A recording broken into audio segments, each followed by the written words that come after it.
السلام علیکم ګرانو محترم اولیدونکو د دویچ lernen auf پښتو د درسونو په جریان کې به د جرمني الماني ژبې د کتاب له درسونو څخه نن ورځ نهم درس ولرو. همدا درس د کاپیټل 5 یا پنځم څپرکی یا پنځم چاپټر مربوط او کتاب 1 Netzwerk نوی کتاب ده.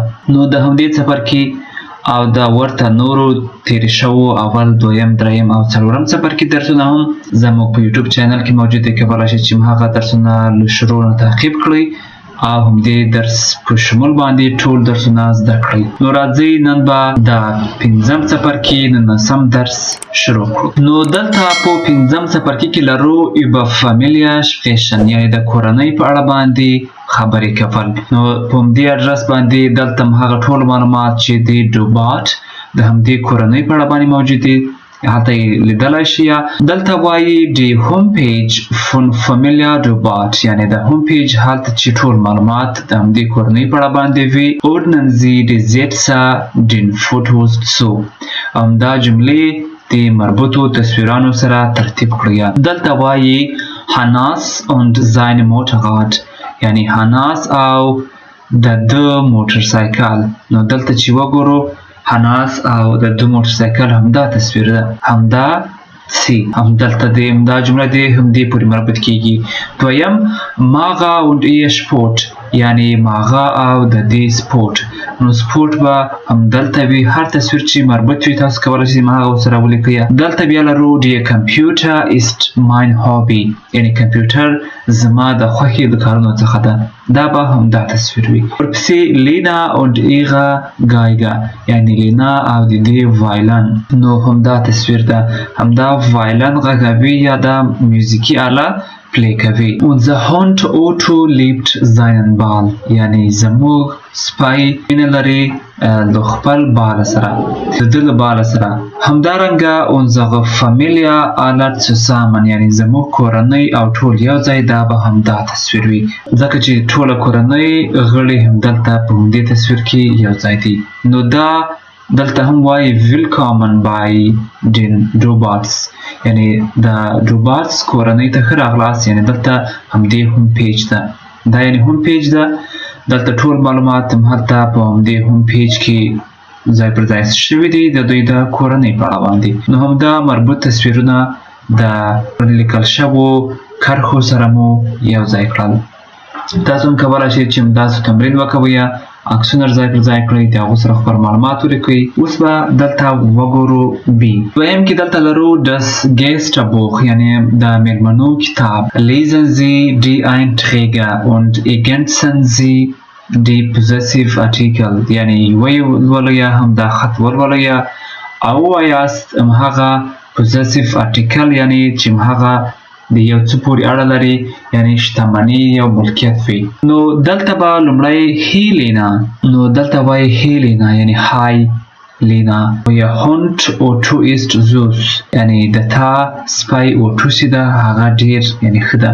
ich habe zwei Mäuse یعنی زه دوه څه لرمه، دوه همدا موږکان لرمه یعنی ماوسونه. میمی und مومو یعنی د همدې نومونه دي. und mein Bruder hat einen هامستر او زما ورور یو هامستر لري چې د هغه نوم ده شارلی. همدې هامستر نوم شارلی ده. هامستر هم یعنی همدا کوچنی حیوان ده چې نوم یې هم پرې ایښی ده.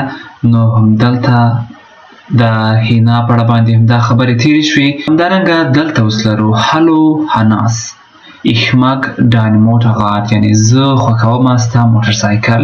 echt cool یعنی واقعیت سره ښه ده.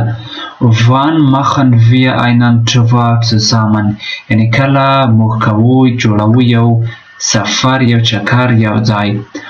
auch euer Familienfoto ist sehr schön او همدارنګه زموږ د کورنۍ عکس تصویر هغه ډیر ښایسته ده. بیا همدلته انا هلو ماغا هلو هناس. دا وایي ټول یعنې ډېره ښه. لینا und ihre Geige لینا او رباب. wie lange spielt sie schon یعنې تاسو د څومره وخت نه همهغه لوبوي یا پلی کوي. unsere Tochter Nadina spielt jetzt Saxophon. یعنی زموږ لور اوس پلی کوي لوبوي ساکسافون. seit 4 Wochen له څلورو اونیو راهیسې. یعنی څلورو اونیو راهیسې زموږ لور همدا ساکسافون، هغه هم یو آله ده د رباب په شان باندې، هغه هم یوه د موسیقي آله ده، هغه لوبوي. اوس به دلته ولرو پوزیسیف آرټیکلونه، هغه د ملکیت آرټیکلونه. نو دلته به ولرو دلته ټول شخصي ضمایر یا شخصي ضمیرونه لیکل شوي دي. نو دلته به موږ هم هغه پوزیسیف آرټیکل په نومیناتیف کې ولرو. دلته یې ځینې لیکلي دي، یعنی د نارینه و او د ښځینه و. دلته اوس وایي ایخ، نو دلته پوزیسیف آرټیکل به څه شی وي؟ ماین، یعنی زما. که چیرته هغه د ښځینه نومونه وي نو ماینه. همدا شخصي ضمیرونه دي، ایخ، دو، er، is، sie، wir. همدا ټول شخصي ضمیرونه دي. دلته پوزیسیف آرټیکل په نومیناتیف کې ده، ایخ، mein، du، dein. که چیرته هم هغه ښځینه نومونه وي بیا meine، deine دی. صحیح؟ er، sein یعنی د ده، هغه پوزیسیف آرټیکلونه دي. هغه څه یو شی دی د پورې مربوطه، یعنی is دغه دلته هم sein ده، د هغه د پوزیسیف آرټیکل هم sein ده. همدارنګه دلته لرو زی، یعنی د دې د ښځینه نومونو نو er، دلته er راځي. همدارنګه wir یعنی موږ، unser یعنی د موږ، هغه څه د موږ پورې مربوطه چې هغه پوزیسیف آرټیکل ده. او ihr یعنی ستاسو، euer یعنی هغه پوزیسیف آرټیکل ده، دا د نارینه نومونو، او euer دا د ښځینه نومونو. دا چې ده er، همدارنګه euer یعنی ستاسو. همدا د پوزیسیف آرټیکل چې ده دا د دویم شخص یعنی zweite Person Plural ده. همدا دا د دویم شخص یا zweite Person Plural ده، په یاد ولرئ. همدا زی دلته د پوزیسیف آرټیکل چې ده هغه er ده، دا بیا د دریم شخص یا dritte Person Plural ده. همدارنګه کله چې په غټ توري سره زی لیکل شوی وي er یعنی ستاسو، دا بیا هم د Höflichkeit یا د احترام خاطر سره ولې د دریم شخص یا dritte Person Plural پوزیسیف آرټیکل دی، یعنی د پلورال پوزیسیف حالت ده. نو همدا دوه چې دی دا د دریم شخص یا dritte Person پلورال شکل ده، او همدا چې دا د دویم یا zweite Person پلورال شکل ده د پوزیسیف آرټیکلونو. نو په یاد ولرئ چې په همدې معلوماتو باندې دلته صحیح وپوهیږئ. نو د پوزیسیف آرټیکلونو په برخه کې یو بل درس هم شته، دا هغه به زه خپل چینل ته اپلوډ کړم. تاسو کولی شئ چې هغه درس کوم چې د پوزیسیف آرټیکلونو یا د ملکي آرټیکلونو یا د ملکیت د آرټیکلونو پورې مربوط وي، هغه ووینئ. او یو تیر درس هم ما په چینل کې اپلوډ کړی و، تاسو کولی شئ چې هغه درس د همدې آرټیکلونو په اړه باندې ووینئ، هلته لا پوره پرې پوهیږئ. یو ځل بس بیا هم د پوزیسیف آرټیکلونه ووایم. ایخ دا دلته شخصي ضمیرونه دي، همدلته به پوزیسیف آرټیکلونه وي. ایخ، mein، du، dein، er، sein، is، sein، sie، er، wir، unser، er، euer، sie، er. همدارنګه sie، er دا په غټ توري سره دواړه لیکل کیږي، دا د دریم شخص یا dritte Person Plural ده، او Höflichkeit یا د ادب او احترام خاطر استفاده کیږي. صحیح؟ بیا هم د همدې آرټیکلونو د لا ښه زده کولو لپاره زموږ تیر درس ته مراجعه وکړئ. دلته arbeiten Sie zu dritt oder zu viert، یعنی تاسو کار وکوئ په ګروپي شکل سره چې په هغو کې 3 نفره شتون ولري یا هم تر 4 پورې. Jeder schreibt 5 Karten mit einem Personalpronomen، یعنی ولیکئ 5 کارتونه چې په هغو کې شخصي ضمیرونه وي، und 5 Karten mit einem Nomen plus Artikel، او 5 کارتونه چې هغه وي هلته نومونه سره له آرټیکلونو وي. machen Sie 2 Staffeln، یعنی تاسو 2 کټګورۍ جوړ کړئ.